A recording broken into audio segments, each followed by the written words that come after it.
guys announced Chris Johnson's extension yesterday. Any financial details you can provide in terms of what kind of boost he's going to salary? Yeah, I think we're getting into a much better place within the league. Getting him up. But this is something we've been working on with him for a while. I want to be proactive. And it's actually, I've been talking to him and his agent for a few weeks now, well before we knew we wanted to so get out ahead of that early. I think he was about 10th in the conference, maybe, according to recent. Yeah, and it's hard to pin down when you really when you do the data, but I would think he's right. Moved up a few spots probably, in the upper half. Just as easy as you can summarize it, what is it about him that made you want to go and get that deal done, and made you want to be working on it for a while? Saw the success. You see the way his student athletes respond to him.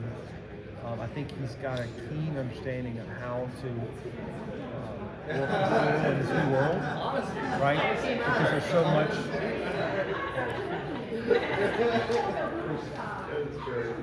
I'm sorry. I'll start over that answer. I think he's got a great understanding of this new world, obviously the evolution of college athletics and how to attack the portal and build a team in this new world. He's really cerebral. I think his understanding of technology and how to develop players, and he can pitch that recruiting and all that. And he's a great human being, someone who loves Georgia, someone I love being around and working with. It's just, he checks every box. He's got such energy. His energy is unbelievable. We're all kind of waiting on the House settlement. Just how are you guys as an athletic department operating basically in the interim until that is actually approved? Yeah, so obviously we're having to anticipate what we think will come of that and preparing for what that means the day the settlement goes through, and then obviously there'll be some impact starting July 1. So we've been planning well in advance of that, for that, and then we also have to have a backup plan if it were not to be approved, and what that would mean with some interim NCAA legislation. But I think we're prepared for each and every scenario.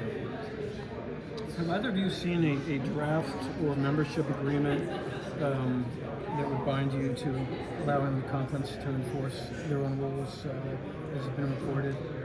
Not that's been kind of going around. The reporting is accurate. We think everyone should be bound to honor the House settlement. We agreed to the House settlement.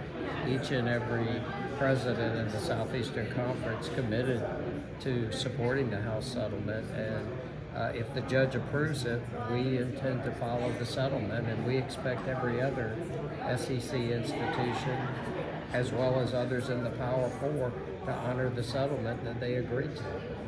So if there's a need, you think, to kind of put that in writing and get everybody on board with that? Well, I don't know why anyone would resist saying that they will do what they promised to do. That's all that we're talking about. Is that we all agree to honor what we said we would do. How important is it to have, when the settlement, if it is passed, to have a strong enforcement arm to be able to sort of keep everyone in line and not necessarily have one or two schools try and cut corners? College athletics is a very competitive environment. I think our athletic director would agree. You have to have an enforcement mechanism. That's always been a part of college athletics. And I think it's going to have to be a swift process, not something that's delayed, so there's real-time results, and there's going to have real authority and power to hold people accountable. How do you feel about the power conferences being the enforcement arm and not the NCAA?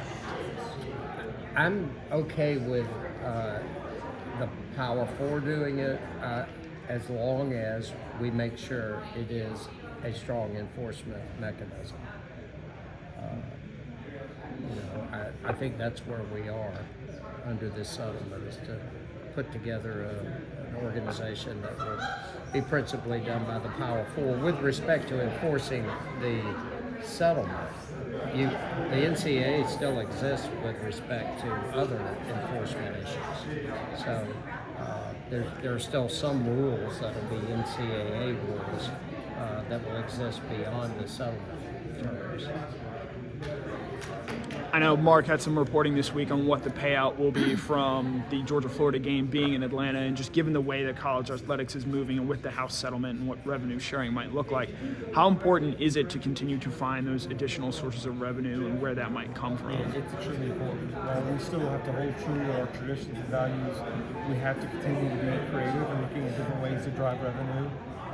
More ways than ever before, and you'll see us talking about things like bringing back a concert to Sanford Stadium. We have to be open to all those ideas to find ways to generate revenue. At the same time, you can generate all the revenue you want. You got to be efficient in how you spend. So we've also had to look at how we operate and making sure we're efficient. At the same time, our principles are we're not going to sacrifice the student athlete experience. So that may mean things that impact my day-to-day, but I want it to be the last thing we impact is the student athlete's experience, how we treat them, and how the experience we give them. So it's got to be pulling both levers. Are you going to be the opening act for that concert? I mean, I don't know if they can afford me, so we got to be efficient with the cost. When are you talking about having a concert in Sanford again? And have you started to identify artists that you'd like to have? Yeah, we've Tanner Steins is heading that up for me, and we're targeting spring of 26.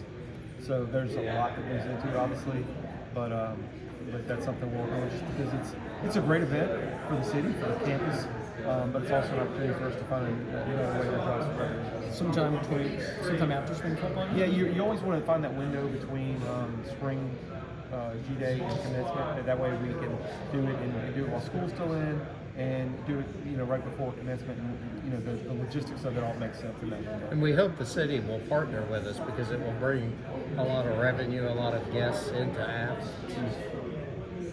Any wish list for either of you? I mean, look, I'm gonna keep saying it until they get sick of hearing it. I still want REM, and I know Bertus and Mike Mills are always gonna keep telling me no, but I will keep pestering Mike and Bertus and the crew over and over again, and I will not stop asking them that question. So they're gonna give in at some point anyway. So. When you went to spring meetings next week, I assume the House settlement and rev share will be a lot of the conversation. Are there other topics you're anticipating will be a big part of the conversation? Yeah, I think there's always a litany of things that we're discussing. It's kind of builds up, and this is the time of year where we vote on some things. But I don't think it's going to be any huge topics, controversial topics. But we're all sitting on go, waiting on the settlement. That'll still be a main focal point of our conversations. There's been some talk today that the college football playoff leaders will decide to go with straight seeding for the format. Georgia had a first round bye, but played Notre Dame in the second round. It would be different. I think you guys are higher ranked than what you were slotted in last year. What are your thoughts on what that should look like? I've heard so many scenarios being discussed that it's hard for me to pinpoint comment on one. Commissioner Sankey is leading that charge for us in those meetings, and I trust him to represent the Southeast Conference. Ultimately, I'm going to be selfish, and I want what's best for Georgia. Beyond that, I want what's best for the Southeastern Conference, and I will not be shy about it. Whether we're talking about baseball, basketball, tennis, I want decisions made that's going to help our conference and give us the best opportunity to get as many teams in the postseason as possible. I guess I don't remember which teams. I guess Boise State would have been one, or Arizona State was another one that benefited. Getting put up above Georgia because of the conference for last year. I don't know that they were put up above. We were the number 2 seed. So. What it did was it knocked teams like Notre Dame, Penn State down, and so like Texas, who lost to Georgia in the UCC championship game, got to play 2 lower ranked teams than Notre Dame was. Right. I think we're going to defer to the commissioner to represent our interests. Any more questions? Thank you.